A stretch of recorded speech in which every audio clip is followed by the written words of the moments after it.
changamoto katika utekelezaji wa mradi wa Kawe 711 na madai ya shilingi bilioni 49.40.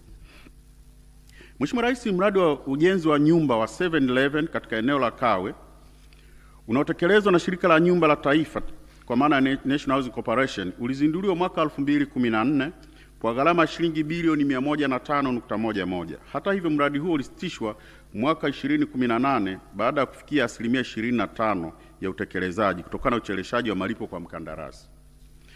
Mnamo mwaka 2022 baada ya National Housing kulipa baadhi ya madeni ya awali, mkandarasi aliwasilisha madai ya nyongeza ya shilingi bilioni 49.09. Madai haya yalihusisha gharama za ucheleweshaji, mabadiliko ya kazi na athari za mfumuko wa bei. Bodi ya wakurugenzi wa National Housing iliridhia madai hayo mnamo Desemba 2023 na hivyo kuongeza gharama za mradi kwa asilimia 47. Ili kuepuka changamoto kama hizi katika miradi ya baadaye, National Housing inapaswa kuhakikisha upatikanaji wa uhakika wa fedha kabla ya kuanza utekelezaji wa miradi.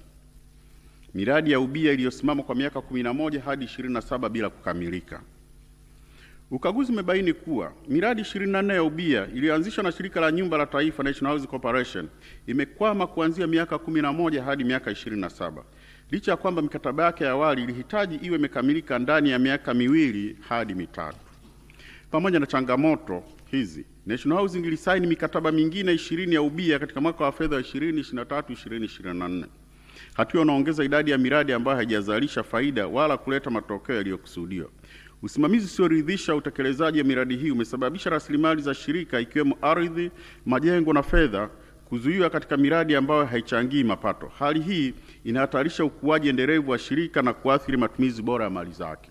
Mheshimiwa Rais, ili kukabiliana na hali hii, National Housing inapaswa kuandaa mkakati madhubuti wa kukamilisha miradi iliyokwama ama kwa kuitekeleza yenyewe au kwa kuwawajibisha wabia ili waendeleze ujenzi. Aidha, mikataba ya ubia ijayo inapaswa kuwa na masharti mahususi ya kuwabana wabia wasiotekeleza majukumu yao, ikiwa ni pamoja na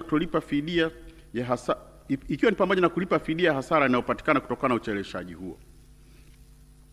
Mheshimiwa Rais, sekta ya maji. Katika mwaka wa fedha wa 2023-2024, sekta ya maji ilikumbwa na changamoto